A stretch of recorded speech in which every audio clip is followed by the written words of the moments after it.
नमस्ते सदावत्सले मातृभूमि वंदे मातरम। जय हिंद दोस्तों। आज आप जानेंगे कि कामोव के 226T हेलीकॉप्टर भारत के लिए कितना महत्वपूर्ण होने वाला है और इसके अलावा भारत के क्या क्या प्रोग्राम चल रहे हैं अपने स्वदेशी हेलीकॉप्टर को भी लेकर और ये कहां तक पहुंचे और वर्तमान समय में कामोव के 226T हेलीकॉप्टरों की बढ़ती हुई मांग का क्या कारण है भारत के लिए, ये भी जानना बेहद जरूरी है। दोस्तों, हेलीकॉप्टरों की भूमिका काफी महत्वपूर्ण होती है, बात चाहे सर्च मिशन की हो या फिर कॉम्बैट मिशन की या फिर लॉजिस्टिक सपोर्ट की। ऐसे में अभी तक भारत पुराने रशियन मूल के Mi-18, Mi-17V इसके अलावा चीता चेतक हेलीकॉप्टर का इस्तेमाल कर रहा है। भारत ने चीनूक हेलीकॉप्टर्स भी ले रखे हैं अमेरिका से, लेकिन जिस हिसाब से भारत का बॉर्डर एरिया है और जिस हिसाब से भारत की जरूरत है उस हिसाब से ये जो हैवी लिफ्ट हेलीकॉप्टर है उनकी संख्या भी पर्याप्त मात्रा में नहीं है। लेकिन हेलीकॉप्टर की जो आवश्यकता है वो केवल वायुसेना को ही नहीं बल्कि नौसेना और इंडियन आर्मी को भी है। वहीं दूसरी तरफ भारत LCH और LUH भी बना रहा है, लेकिन इनके उत्पादन में यानी कि प्रोडक्शन में काफी देरी भी हो रही है और भारत को अपने बॉर्डर एरियाज की सुरक्षा करने के लिए हेलीकॉप्टरों की सख्त जरूरत भी है। सबसे पहले हम बात करेंगे कि भारत हेलीकॉप्टर के क्षेत्र में क्या काम कर रहा है। दरअसल भारत अभी भी LUH यानी कि लाइट यूटिलिटी हेलीकॉप्टर के रोल के लिए चीता और चेतक हेलीकॉप्टरों का इस्तेमाल करता आ रहा है। 1980 के दशक में फ्रांस की प्रोडक्शन लाइन जो थी वो बंद हो गई, जिसके बाद इनके रखरखाव और मरम्मत के लिए काफी समस्या आती रही। इसके लिए इंडियन एयरफोर्स ने एयरबस के यूरोकॉप्टर के लिए भी विचार किया। 2003 में भारत ने पहली बार टेंडर जारी किया, जिसमें कि यूरोकॉप्टर AS550, फेनिक और रशिया का KA-226 अंतिम दावेदार थे और इनकी असेंबली लाइन भारत में ही बननी थी। लेकिन यह प्रयास सफल नहीं हुआ और 2007 में फिर से टेंडर जारी किया गया, लेकिन ये टेंडर भी रद्द कर दिया गया। भारत ने चीता और चेतक हेलीकॉप्टर को बदलने के लिए लाइट यूटिलिटी हेलीकॉप्टरों का प्रयास मेक इन इंडिया योजना के तहत 200 हेलीकॉप्टर्स के लिए कामोव 226T के लिए आगे बढ़ा।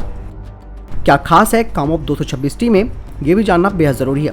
कामोव 226T एक रशियन हेलीकॉप्टर है और ये ग्लोबल हेलीकॉप्टर इंडस्ट्री में काफी टॉप के खिलाड़ियों में आता है, जिसे रोस्टेक बनाती है और इसका डिजाइन कामोव डिजाइन ब्यूरो ने बनाया है। इसका रेयर ओपनिंग डोर इस हेलीकॉप्टर को अतिरिक्त सुरक्षा प्रदान करता है। KA-226T किसी भी प्रतिकूल मौसम में -50 डिग्री सेल्सियस से लेकर +50 डिग्री यानी कि भयंकर गर्मी में भी दिन और रात काम कर सकता है। इसके लिए 2015 में इंटर गवर्नमेंटल एग्रीमेंट किया गया, जिसमें कि 200 की संख्या में कामोव 226T हेलीकॉप्टर की जो लागत थी वो करीबन $1 बिलियन की रही और कामोव 226T हेलीकॉप्टर को रशियन हेलीकॉप्टर और HAL के द्वारा एक जॉइंट वेंचर के रूप में, जिसे कि इंडियन रशियन हेलीकॉप्टर लिमिटेड यानी कि IRHL कहा जाता है, वहां पर असेंबल करना है। लेकिन अब जो कल की अपडेट आई थी उसमें ट्रांसफर ऑफ टेक्नोलॉजी और IP जैसी जो मुद्दे हैं वो भी भारत के साथ साझा किए जाएंगे, यानी कि अब इस हेलीकॉप्टर का जो निर्माण है वो केवल यहाँ पर असेंबल नहीं होगा बल्कि बाकायदा तकनीक भारत को मिलेगी, IP भारत को मिलेगी और भारत हेलीकॉप्टर निर्माण क्षेत्र में आत्मनिर्भर भी बनेगा। कामोव 226T एक लाइट हेलीकॉप्टर है जिसका अधिकतम वजन 3.5 टन से अधिक है और ये 1 टन तक का पेलोड ले जा सकता है। कामोव 226T कॉक्सल रोटर्स का इस्तेमाल करता है और इस तरीके के 2 सेट के रोटर्स इसके टॉप पर माउंट किए गए हैं। दूसरी बात इस हेलीकॉप्टर की ये है, इसके पीछे इसकी टेल पर कोई रोटर नहीं है। अमूमन जो अन्य हेलीकॉप्टर्स होते हैं आपने देखा होगा उनके पीछे भी एक रोटर घूम रहा होता है। इस हेलीकॉप्टर के पीछे टेल रोटर ना होने से इसको बहुत सारे फायदे मिलते हैं। पहला फायदा ये मिलता है कि जो कॉक्सल रोटर्स होते हैं वो इस हेलीकॉप्टर की लिफ्ट यानी कि भार उठाने की क्षमता को बढ़ाते हैं, यानी कि अधिक पेलोड ये ले जा सकता है कन्वेंशनल चॉपर्स के मुकाबले में। दूसरी तरफ इसको एडवांटेज मिलती है हाई एल्टीट्यूड एनवायरनमेंट में, यानी कि बहुत ही ज़्यादा जो ठंडे इलाके होते हैं और काफ़ी ऊंचाई वाले क्षेत्र होते हैं जहाँ पर वायु का घनत्व भी कम रहता है, जहाँ पर लोअर एयर डेंसिटी होती है, वहाँ पर ये हेलीकॉप्टर बेहद अच्छी तरीके से परफॉर्मेंस कर सकता है। एक खास बात और है कामोव 226T की जो कि इसे अपने आप में यूनिक बनाती है, वो है इसका डिटैचेबल मिशन कंपार्टमेंट। अमूमन अन्य हेलीकॉप्टरों में जो कन्वेंशनल हेलीकॉप्टर्स होते हैं उनमें एक जॉइंट कैबिन होता है जिसको आप डिटैच नहीं कर सकते हो, यानी कि अलग नहीं कर सकते हो।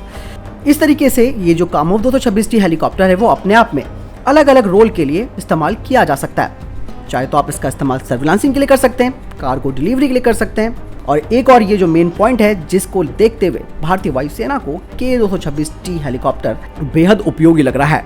कामोव 226T हेलीकॉप्टर जिसकी मैक्सिमम स्पीड है 250 किलोमीटर प्रति घंटा, क्रूज स्पीड की बात करें तो वो है 220 किलोमीटर प्रति घंटा, रेंज 600 किलोमीटर है, सर्विस सीलिंग 6200 मीटर और होवर सीलिंग है इसकी 4600 मीटर। इसे पावर देने के लिए 2 टर्बो मेका एरोस 2G1 इंजन लगाए गए हैं, जिसमें से इसका प्रत्येक इंजन 580 हॉर्स पावर को जनरेट करता है और ये 7 पैसेंजरों को ले जा सकता है। अब इसका इस्तेमाल कौन कौन से देश आगे करने वाले हैं वो भी आप जान लीजिए। अर्जेंटीना ने 3 के ऑर्डर दे रखे हैं। भारत अपनी आर्मी के लिए 135 का प्लान बना के रखा हुआ है। इंडियन एयरफोर्स ने 65 का प्लान बना के रखा हुआ है। वहीं रशियन एयरफोर्स में ये 36 की संख्या में है। फेडरेशन सिक्योरिटी सर्विस जो कि रशिया की है, उन्होंने 6 के ऑर्डर दिए हैं और पुलिस ऑफ रशिया इसका इस्तेमाल कर भी रही है। वहीं सीरियन अरब एयरफोर्स कामोव के 2 यूनिटों का संचालन कर रही है। दोस्तों वहीं दूसरी तरफ जो हमारे सेना के द्वारा चीता चेतक हेलीकॉप्टर इस्तेमाल किए जाते हैं, उनका 75% हिस्सा 30 साल से अधिक पुराना है और मिग 21 के बाद दूसरे फ्लाइंग कफिन यही बनते जा रहे हैं। कई मामलों में आपने देखा होगा कि आपातकालीन हेलीकॉप्टर की लैंडिंग कराई गई है या फिर हेलीकॉप्टर दुर्घटनाग्रस्त हो गया है, तो उनमें आपको अधिकतर ये चीता या चेतक हेलीकॉप्टर ही दिखाई देंगे। इस वक्त भारत की थल सेना को लगभग 400 हेलीकॉप्टर की आवश्यकता है।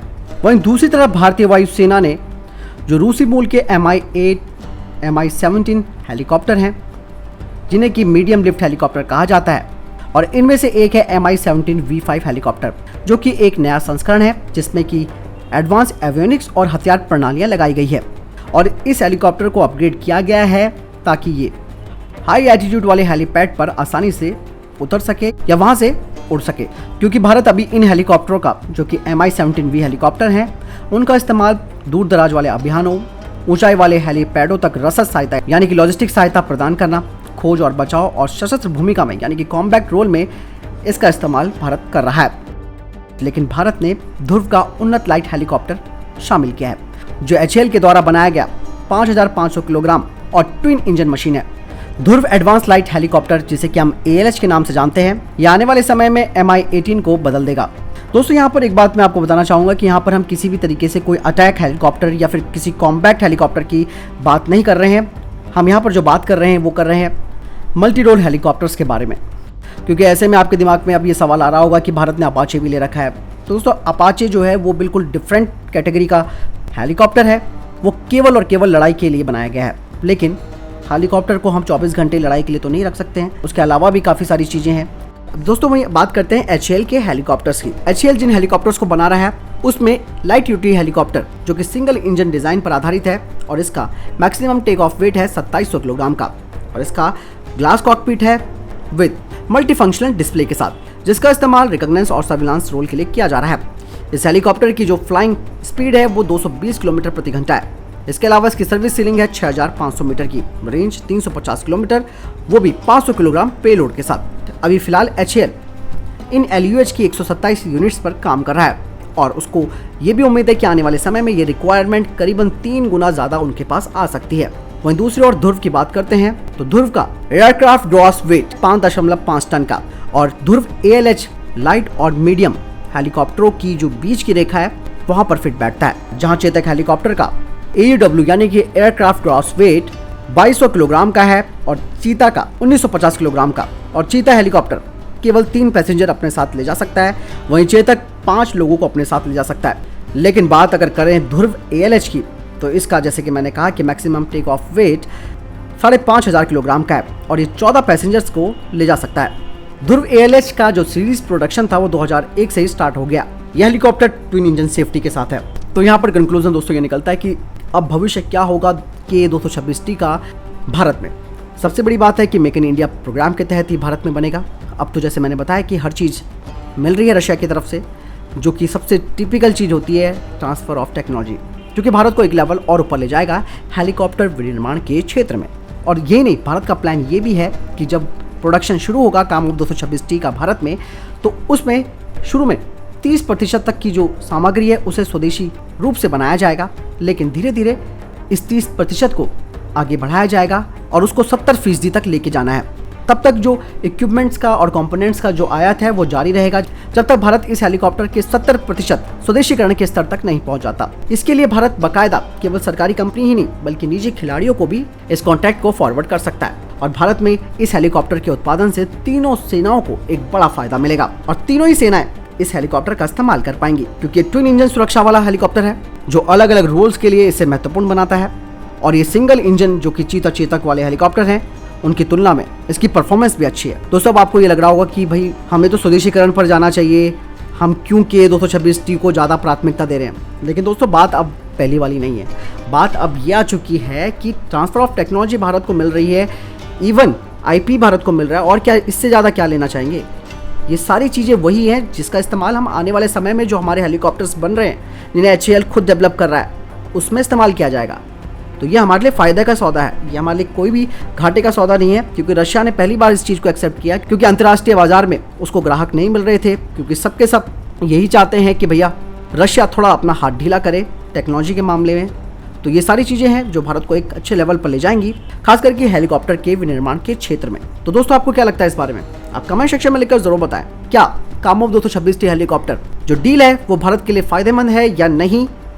आप कमेंट सेक्शन में जरूर लिखकर बताएं। मिलता हूं नई वीडियो के साथ, अपना ख्याल रखिएगा। नमस्कार, जय हिंद।